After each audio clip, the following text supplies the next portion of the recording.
کہ اللہ مسبب الاسباب ہے، وہ اسباب کا پابند نہیں ہے، وہ اسباب کا محتاج نہیں ہے، اسباب اس کے محتاج ہیں۔ اگر یہ یقین ہے تو اللہ پر ایمان ہے، یہ نہیں ہے تو تمہارا ایمان اسباب پر ہے، وسائل پر ہے، ذرائع پر ہے، مادیات پر ہے، اللہ پر نہیں۔ اس وقت کہاں راستہ تھا؟ کوئی راستہ تھا؟ سمندر ہے اور ادھر سے لشکر آ گیا ہے۔ کلا ان معی ربی سیہدین۔ اب دیکھیے ایمان کہہ دینا آسان ہے، ہوا معکم اینما کنتم، جہاں کہیں بھی تم ہوتے ہو اللہ تمہارے ساتھ ہوتا ہے، لیکن اس کا یقین قائم ہو جائے تو زمین و آسمان کا فرق واقع ہو جائے۔ یہی بات ہوئی حضور کے ساتھ۔ غار ہے، چھپے ہوئے ہیں محمد الرسول اللہ اور آپ کے وہ یار غار ابو بکر صدیق رضی اللہ تعالی عنہ۔ اقبال نے حضرت ابو بکر کی شان میں چند اشعار کہے صرف، لیکن واقعہ یہ ہے کہ بھاری بھاری نظموں پر اور قصیدوں پر بھاری ہے، طویل ترین نظمیں اور قصیدے ہوں ان پر بھاری ہے۔ ہمت ابو بکر کی ہمت جو ہے، کشت ملت را جو ابر، جیسے بارش سے کھیتی اپجتی ہے، ابو بکر کی ہمت اور عزیمت اس امت کو اسی طرح سینچنے والی ہے۔ ثانیے اسلام و غار و بدر و قبر،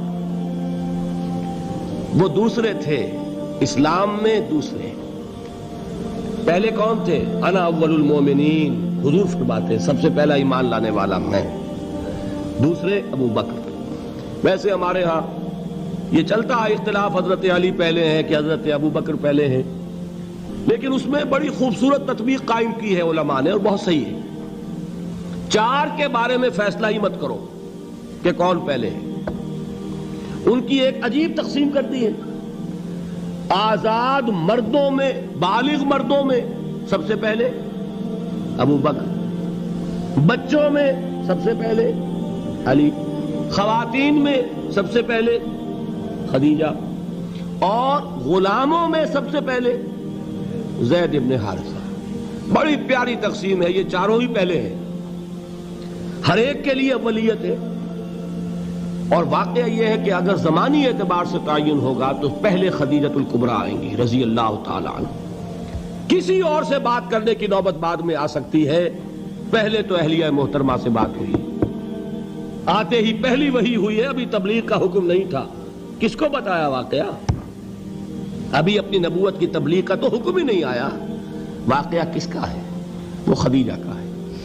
جب کہا ہے کہ خشیت علی نفسی، مجھے اپنی جان کا اندیشہ ہے، تو کیا جواب دیا خدیجہ نے رضی اللہ تعالی عنہا؟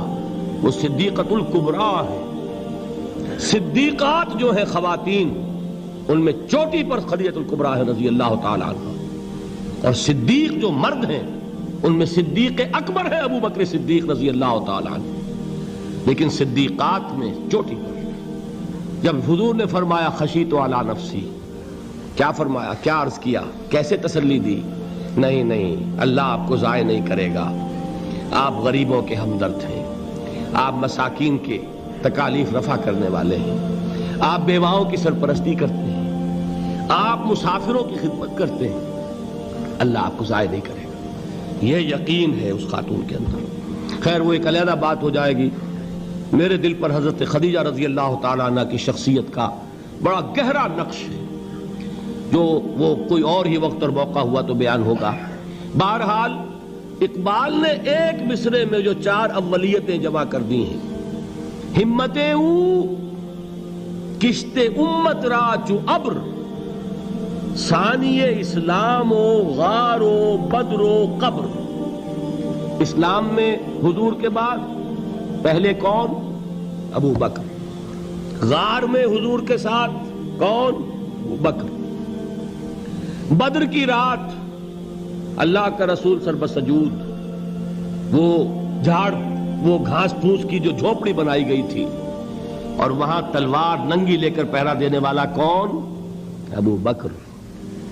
اور اس حجرہ عائشہ میں محمد کے بعد سب سے پہلے دفن ہونے والا کون؟ ابو بکر رضی اللہ تعالی عنہ وصلی اللہ علیہ وسلم۔ وہ جو معاملہ میں سنا رہا تھا غار ثور کا، حضرت ابو بکر بھی حضور کے خیال سے لرز گئے ہیں. آپ کو یاد ہوگا کہ جا کر پہلے تمام جتنے سوراخ تھے انہیں بند کیا ہے. ایک سوراخ رہ گیا تھا جس کو بند کرنے کے لیے کوئی کپڑا نہیں تھا. وہاں اپنی ایڑی رکھی ہے. تب کہا ہے حضور سے تشریف لائیے, اور اپنے زانو پر حضور کو لٹایا ہے. اور وہاں کسی موذی جانور نے کاٹا ہے. حضور کی آنکھ لگ گئی تھی. اس وقت اس بل کے اندر جو بھی بچھو ہے کیا ہے واللہ عالم, اس نے کاٹا ہے. اس کی تکلیف کی وجہ سے ابو بکر کی آنکھوں سے آنسو ٹپک گئے. حضور کے چہرے مبارک پر پڑے ہیں تو حضور جاگے ہیں معاملہ کیا ہے. ایڑی نہیں ہٹائی وہاں سے, مبادا وہ جانور وہاں سے نکل کر محمد الرسول اللہ کو کوئی گزن پہنچا دے. ابو بکر کی ایڑی ہے, جس طرح چاہے کھا لے, ختم کر دے, جان نکل جائے تب کوئی آنچ آئے محمد پر تو آئے, لیکن جیتے جی نہیں. وہ ہے ابو بکر. حضور کے خیال سے اس وقت حضور نے پھر اپنا لعاب دہن لگایا ہے, اور اس سے پھر آپ کی تکلیف ختم ہوئی. جیسے خیبر میں حضرت علی کی آنکھ دکھ رہی تھی, اس کو جو شفا حاصل ہوئی ہے وہ بھی حضور کے لعاب دہن سے ہوئی.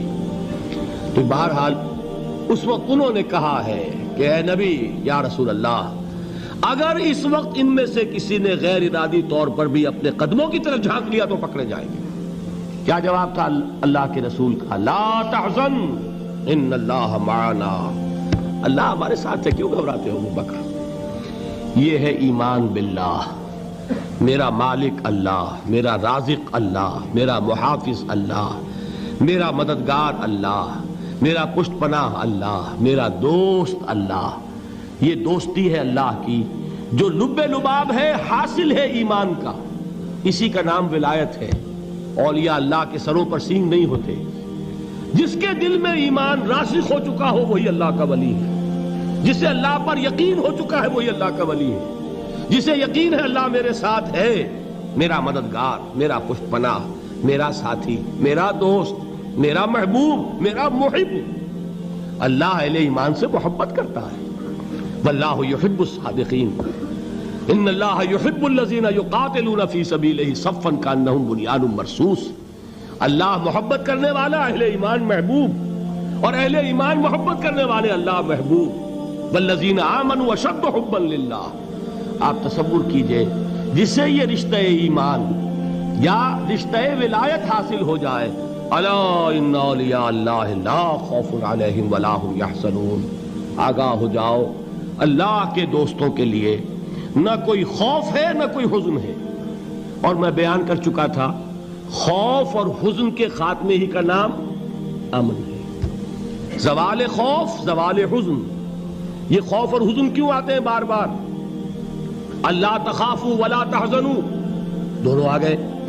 الا ان اولیاء اللہ لا خوف علیہم ولا هم یحزنون, پھر وہی دو. وہ کیوں ہے؟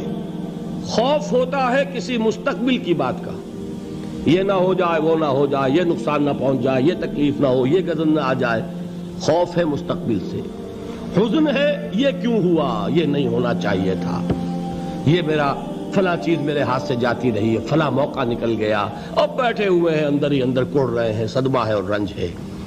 اور جو اللہ پر ایمان رکھتا ہے وہ جانتا ہے ما اصاب من مصیبت فی الارض ولا فی انفسکم الا فی کتاب من قبل ان نبرأها ان ذلک علی اللہ یسیر لکی لا تعصوا علی ما فاتکم ولا تفرحوا بما آتاکم واللہ لا یحب کل مختال فخور.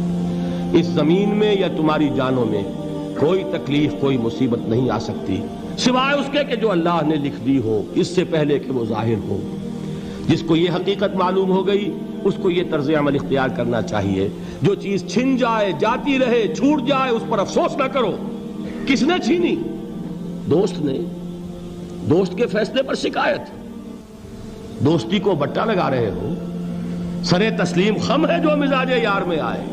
اگر دوستی ہے تو پھر تو تمہیں گردن جھکانی چاہیے کہ ہر چہ ساقی ماریخت عین الطافست, جو بھی میرا ساقی میرے پیالے میں ڈال دے اس کا کرم ہے. جو اس کی طرف سے آئے اس پر کوئی رنج نہیں, کوئی صدمہ نہیں, کوئی غم نہیں, کوئی شکایت نہیں, کوئی شکوہ نہیں. اور جو ہوگا وہ اس کے اذن کے بغیر نہیں ہوگا, اور اس کا اذن ہوگا تو یقیناً میرے لیے خیر ہی خیر ہے, چاہے وہ ناگوار شے ہو, بظاہر مجھے اچھی نہ لگ رہی ہو، میری شارٹ سائٹڈنس میں مجھے وہ نظر آ رہی ہے کہ میرے لیے بری ہے، لیکن قرآن نے کہا ہے عسیٰ ان تکرہوا شیئا وہو خیر لکم وعسیٰ ان تحبوا شیئا وہو شر لکم واللہ یعلم وانتم لا تعلمون۔ ہو سکتا ہے تم کسی چیز کو ناپسند کرو دراحال کہ اسی میں تمہارا خیر ہو، اور ہو سکتا ہے تم کسی چیز کو پسند کرو دراحال کہ اس میں تمہارا شر ہو۔ اللہ جانتا ہے، تم نہیں جانتے۔ جب مجھے یہ بات معلوم ہو گئی، میں نے اپنا معاملہ اللہ کے حوالے کیا۔ سپردم بے تو مایا خیش را تو دانی حساب کم و بیش را، اے رب جو تو چاہتا ہے وہ ہو، تیرے علم میں جو شے میرے لیے خیر ہے وہ ہو جائے، میری کوئی پسند نہیں، میری کوئی چاہت نہیں، یہ ہے راضی برضائے رب۔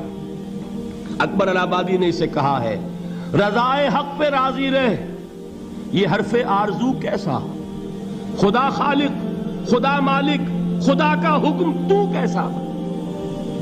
جب میں آ گیا بیچ میں، میری پسند، میری مرضی، میری خواہش، میری چاہت، یہی تو شرک ہے۔